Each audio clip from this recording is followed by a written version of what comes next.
Hi friends, ಇವತ್ತಿನ recipe ಬಂದು ತುಂಬಾ ಸಿಂಪಲ್ ಆದ ತುಂಬ ಎಲ್ಲರಿಗೂ ಇಷ್ಟಪಡುವಂತಹ ಒಂದು ರೆಸಿಪಿ, ಅದೇ ಎಗ್ ಫ್ರೈಡ್ ರೈಸ್. ತುಂಬ ಸಿಂಪಲ್ ಆಗಿರುತ್ತೆ. ಕೇವಲ 4-5 ಪದಾರ್ಥಗಳು ಯೂಸ್ ಮಾಡಿ ಮಾಡ್ಕೊಳ್ಬಹುದಾದ egg fried rice. Hotel, dhaba, roadside ಎಲ್ಲ ಸೈಡಲ್ಲಿ ಇದೇ ಥರ ಮಾಡೋದು. ಒಂದ್ಸಲ ನೀವು ಸಹ ಮಾಡಿ ನೋಡಿ, ತುಂಬ ಚೆನ್ನಾಗಿರುತ್ತೆ. ನಾನು ಇಲ್ಲಿ 1 ಲೋಟಷ್ಟು ಅಕ್ಕಿ ತೊಗೊಂಡಿದ್ದೀನಿ. ಅಕ್ಕಿಯನ್ನು 1-2-3 ಸಲ ಚೆನ್ನಾಗಿ ನೀರಿನಲ್ಲಿ ವಾಶ್ ಮಾಡ್ಕೊಂಡಿದ್ದೀನಿ. ರೈಸ್ ಮಾಡ್ಕೊಳ್ಳೋಕ್ಕೆ ಒಂದು ಪಾತ್ರೆ ತೊಗೊಂಡು ಅದಕ್ಕೆ 1 ಲೋಟ ಅಕ್ಕಿಗೆ 2 ಲೋಟ ಅಷ್ಟು ನೀರು ಹಾಕಿ 1 ವಿಷಲ್ ಅಥವಾ 2 ವಿಷಲ್ ಬರ್ಸ್ಕೋಬೇಕು. ನಾನು ಇಲ್ಲಿ ಅಂಗೂರ್ ರೈಸ್ ತೊಗೊಂಡಿದ್ದೀನಿ. ನೀವು ಮನೇಲಿ ಯಾವುದು ಯೂಸ್ ಮಾಡ್ತೀರೋ ಅದೇ ತೊಗೋಬೋದು. ಹೋಟೆಲೆಲ್ಲ ಬಾಸುಮತಿ ರೈಸ್ ಯೂಸ್ ಮಾಡ್ತಾರೆ, ಅದಕ್ಕೆ ಅದೊಂಥರ ಬೇರೆ ಥರ ಟೇಸ್ಟ್ ಇರುತ್ತೆ. ಮನೆಯಲ್ಲಾದರೆ ಇದೇ ಥರ ಮಾಡ್ಕೋಬೋದು. ನಾನಿಲ್ಲಿ ಒಂದು 4 ಈರುಳ್ಳಿ ತೊಗೊಂಡಿದ್ದೀನಿ. ಇದು ಈರುಳ್ಳಿ ಜಾಸ್ತಿ ಇದ್ದಷ್ಟು ಎಗ್ ಫ್ರೈಡ್ ತುಂಬ ಚೆನ್ನಾಗಾಗುತ್ತೆ. ನಿಮಗೆ ಬೇಕಾದಷ್ಟು ಈರುಳ್ಳಿ ಹಾಕೋಬಹುದು. ಈರುಳ್ಳಿಯನ್ನು ಒಂದ್ಸಲ ನೀರಿನಲ್ಲಿ ಚೆನ್ನಾಗಿ ತೊಳೆದುಕೊಳ್ಳಿ. ಈ ಥರ ತೊಳೆಯೋದರಿಂದ ಕಣ್ಣಲ್ಲಿ ನೀರು ಬರಲ್ಲ, ಬೇಗನೆ ಕಟ್ ಮಾಡ್ಬೋದು. ಈ ಥರ ಚಿಕ್ಕದಾಗಿ ಕಟ್ ಮಾಡ್ಕೊಳ್ಳಿ.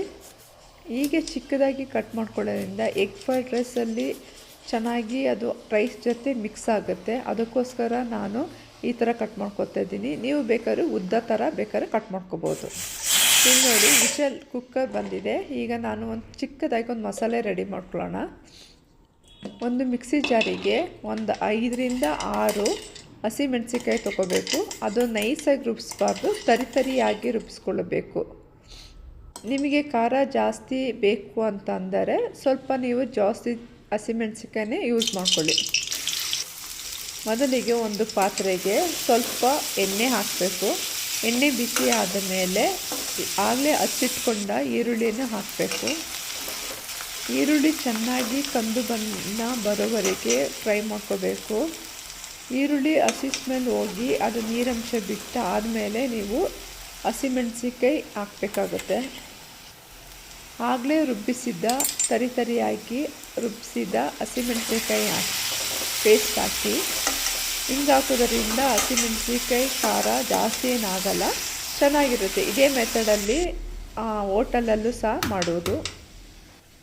ಇದೇ ಮೆಥಡ್ ಉಪಯೋಗಿಸ್ಕೊಂಡು ಹೋಟೆಲಲ್ಲಿ, ಡಾಬಾದಲ್ಲಿ, ರೋಡ್ ಸೈಡಲ್ಲೆಲ್ಲ ಇದೇ ಥರ ಮಾಡೋದು. ಅದಕ್ಕೋಸ್ಕರ ಅದು ಟೇಸ್ಟ್ ಜಾಸ್ತಿ ಇರುತ್ತೆ. ಇಲ್ಲಿ ನಾನು ಒಂದು 9-10 ಎಗ್ ತೊಗೊಂಡಿದ್ದೀನಿ. ನೀವು ಇದಕ್ಕೆ ಎಷ್ಟು ಎಗ್ ಹಾಕ್ತಿರೋ ಅಷ್ಟು ಟೇಸ್ಟಾಗಿರುತ್ತೆ, ಅಷ್ಟು ಚೆನ್ನಾಗಿರುತ್ತೆ. ಈ ರೆಸಿಪಿನ ಸ್ಕೂಲ್ ಬಾಕ್ಸಿಗೆ, ಲಂಚ್ ಬಾಕ್ಸಿಗೆ, ಮಧ್ಯಾಹ್ನ ಊಟಕ್ಕೂ ಚೆನ್ನಾಗಿರುತ್ತೆ. ಒಂದ್ಸರಿ ಟ್ರೈ ಮಾಡಿ. ಈ ರೆಸಿಪಿ ಮಾಡಲು ತುಂಬ ಈಸಿ. ಇದು ಬ್ಯಾಚುಲರ್ಸ್ ಕೂಡ ಮನೆಯಲ್ಲಿ ರೂಮಲ್ಲಿ ಮಾಡ್ಕೊಳ್ಬೋದು. ಅಷ್ಟು ಈಸಿಯಾದ ಮೆಥಡಲ್ಲಿ ನಾನು ಹೇಳ್ಕೊಡ್ತಾ ಇದ್ದೀನಿ. ಒಂದ್ಸಲಿ ಟ್ರೈ ಮಾಡಿ, ತುಂಬಾ ಟೇಸ್ಟ್ ಇರುತ್ತೆ. ಅಡುಗೆ ಬರಲ್ಲ ಅಂದರೂ ಕೂಡ ಈ ವಿಧಾನ ನೋಡಿ ಅಡುಗೆ ಕಲಿಬೋದು. ಅಷ್ಟು ಈಸಿ ಇರುತ್ತೆ, ಅಷ್ಟು ಟೇಸ್ಟ್ ಆಗಿರುತ್ತೆ. ಇವಾಗ ಎಗ್ ಆಲ್ಮೋಸ್ಟ್ 75% ಬೆಂದಿದೆ. ಇವಾಗ ನಾವು ಅದಕ್ಕೆ ಅರ್ಧ ಸ್ಪೂನಷ್ಟು ಕಾಳು ಮೆಣಸಿನ ಪುಡಿ, ವೈಟ್ ಪೇಪರ್ ಪುಡಿ ಮತ್ತು ರುಚಿಗೆ ತಕ್ಕಷ್ಟು ಉಪ್ಪು ಹಾಕಿ ಚೆನ್ನಾಗಿ ಎಲ್ಲನೂ ಮಿಕ್ಸ್ ಮಾಡ್ಕೋಬೇಕು. ನಿಮಗೆ ಖಾರ ಜಾಸ್ತಿ ಬೇಕು ಅಂದರೆ ನೀವು ಸ್ವಲ್ಪ ಕಾಳು ಮೆಣಸಿನ ಪುಡಿಯನ್ನು ಜಾಸ್ತಿ ಹಾಕೋಬೋದು. ಇದಕ್ಕೆ ಕೆಲವೊಬ್ಬರು ಸೋಯಾ ಸಾಸು ಸೇರಿಸ್ತಾರೆ. ನಾನಿಲ್ಲಿ ಸೋಯಾ ಸಾಸ್ ಹಾಕ್ತಾಯಿಲ್ಲ, ಹಾಗೆ ಡೈರೆಕ್ಟ್ ಮಾಡ್ತಾಯಿದ್ದೀನಿ. ಆವಾಗಲೇ ರೈಸ್ನ ರೆಡಿ ಮಾಡಿಟ್ಕೊಂಡಿದ್ದೆ. ಅದು ತಣ್ಣಗಾಗೋಕ್ಕೆ ಅಂದ್ಬಿಟ್ಟು ಒಂದು ಪ್ಲೇಟಲ್ಲಿ ಇಟ್ಟಿದ್ದೆ. ಈಗ ಆಲ್ರೆಡಿ ರೈಸ್ ಫುಲ್ ತಣ್ಣ ಆಗಿದೆ. ಎಗ್ ಮಾಡಿದ ಮಸಾಲೆಗೆ ಸೇರಿಸಿ ರೈಸ್ನ ಚೆನ್ನಾಗಿ ಮಿಕ್ಸ್ ಮಾಡಬೇಕು.